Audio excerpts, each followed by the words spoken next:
So I'm going to start off with taking 3 deep breaths in through our nose and out through our mouth. And then we're going to gradually add things to it. Okay.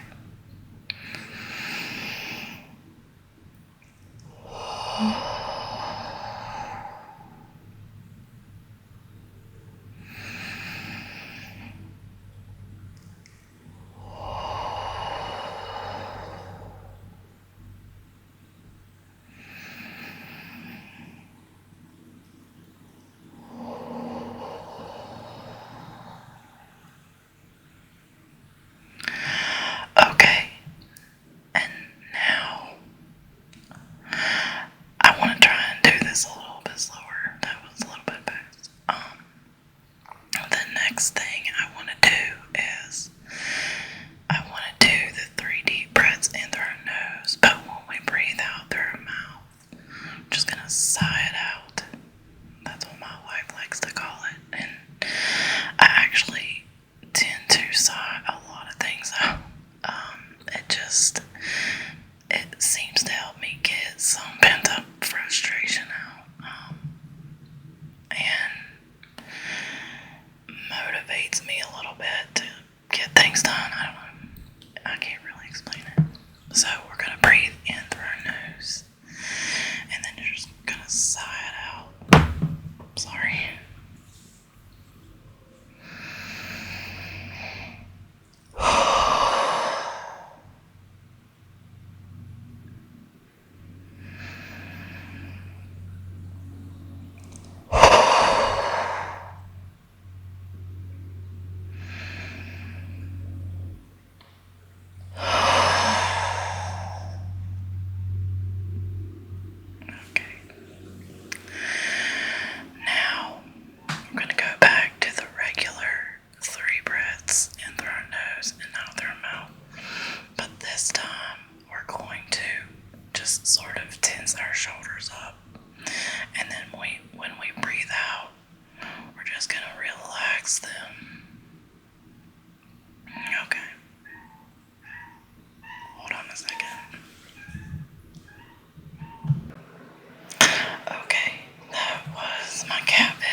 is what it is.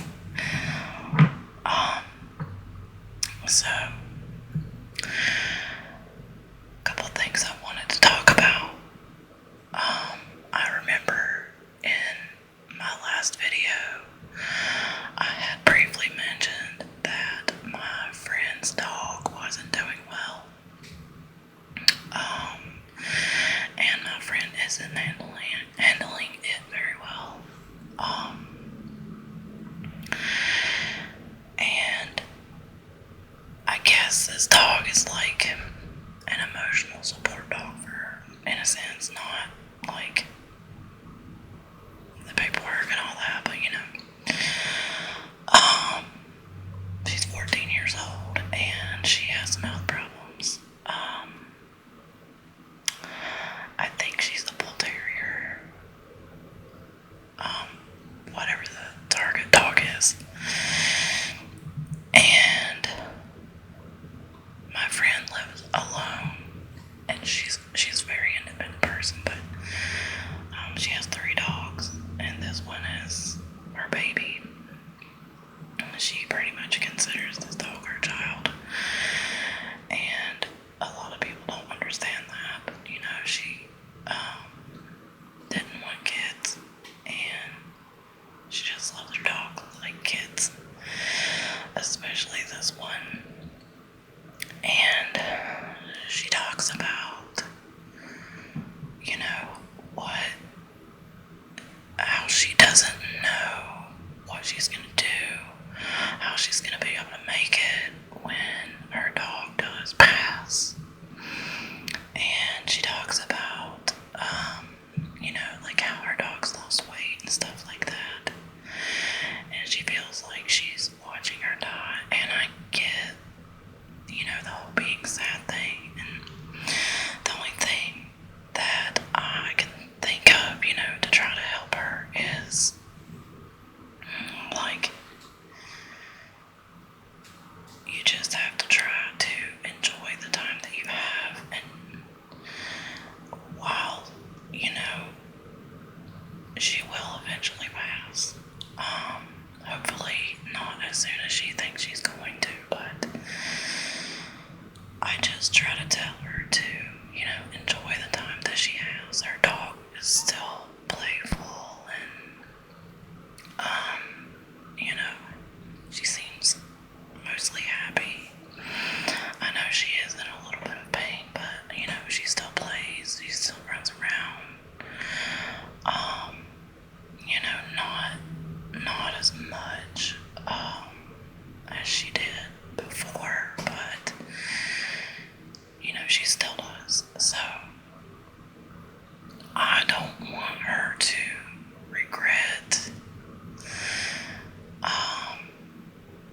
not enjoying the last months or whatever she has with her dog when she's gone, and I know that's a lot easier said than done. We tend to worry about things happening that may or may not happen, or that may or may not happen as soon as we think that it's going to. And honestly, like, worrying doesn't get us anywhere. It doesn't help the case.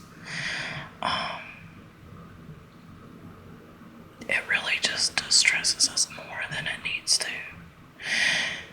And I just want her to enjoy the time that she has left with her.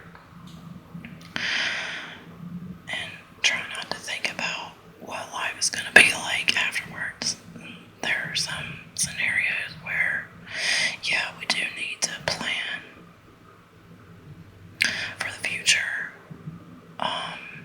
We need to have some things figured out for when things happen. But I think in a sense we just need to cross that bridge when we get there. I know it's going to be hard, but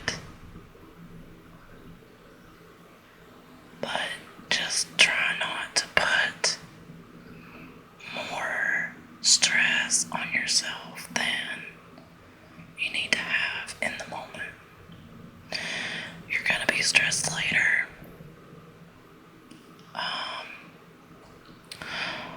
Stressed isn't really a good word for that particular scenario, but you know what I'm saying. Like, she's gonna be dealing with the aftermath when her dog passes. But right now, she still has her. And just love on her. And maybe you have a pet in the same situation and you're in the same situation. So I hope that is somewhat helpful for you. I know one of my cats, Duke, he's kind of like my emotional support animal. And I get very anxious at the thought of even just taking him to the vet because I know a lot of animals don't like going to the vet, but the whole situation, putting him in a cat crate and driving to the vet, he cries the whole time, and I feel so bad because he sounds so sad. And then at the vet, he doesn't like being touched, temperature taken and stuff like that, and he just gets super stressed out. I remember the last time he got really, really sick. He slept for days, and we were worried about him.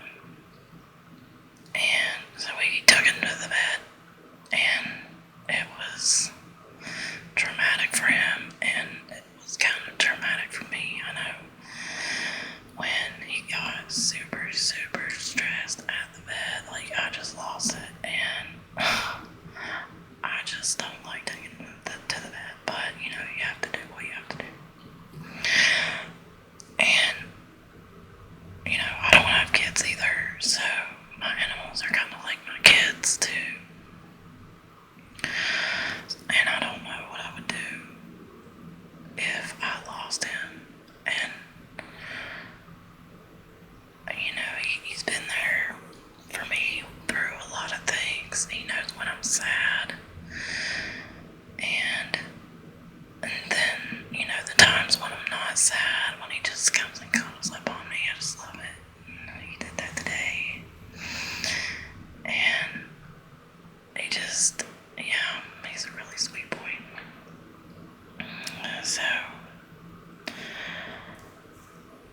I think that's all I had as far as that subject goes. Sorry, my nose is itchy.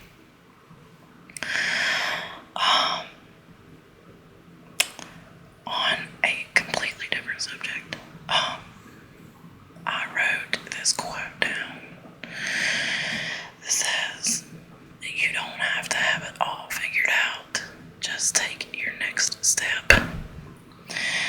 And I can't remember who said that. I can't even remember where I got the quote. Sorry, I can't tell you who said that. But anyway, it makes me think of when we set these big goals, like if we want to lose a lot of weight or, big picture goals. That's just one example, but if we say we want to lose X amount of weight and we only are focused on the big number and don't work on small goals, it's gonna be harder to achieve that goal. You may think that you have it all figured out in the way that you're going to lose this weight, and then you'll find out that that particular routine doesn't work for you. So you have to take a different route. Hold on again. Sorry about that again. Oh, my cats are acting possessed or something. I don't know what's going on. But anyway, so yeah, we need to try to set small goals to work towards so that we can figure out how to tweak our routine, figure out what works for us. We don't just sit down with a huge book with hundreds of pages and say we're gonna read it all in one sitting. We read a couple chapters at a time and go from there. It's like that with, so many scenarios where there's a big picture goal. We tend to try to figure everything out, from the very beginning, and it is nice to have a plan, but, it doesn't always work out. And that's something I need to work on too. Anything that I talk about pretty much are things that I need to work on. But I just wanted to share those thoughts with you and see what you think. I didn't really have anything else planned. I do have another video in the process right now. But I definitely want to make it a separate video. But anyway, so I want to close off again with the gratitude jar. I already wrote 3 things down. And the first thing that I put was that I am grateful that I had an easier weekend at work. I know the last weekend I worked was insanely busy. Couldn't really catch a break, and I was so exhausted on my first day off that I just laid in bed all day long. And even though the time went by slower at work this weekend, it was definitely a little easier. Actually, I had a lot of time to color and write in between doing my job because there just wasn't that much to do. The next thing I wrote down was that I'm grateful that I got decent news at the foot doctor today. Today was my last follow-up, and he could have given me a cortisone shot, but he didn't. Said it was up to me. I have heard that shots in the foot really, really hurt, and I would have done it if he would have highly suggested it, but it didn't seem like he really was. He said that I didn't need to come in for any more follow-up appointments. Just keep massaging my foot to break up the scar tissue, and that hopefully the thing won't come back, and if it does, it'll probably be a couple of years, so I guess I'll take it. The last thing that I wrote down, which isn't really, I guess, like, I'm grateful, but I just wanted to tell you all happy International Lesbian Day. I actually just found that out a while ago. It's not necessarily something celebrated here in the US. I think is it New Zealand and Australia are the main two.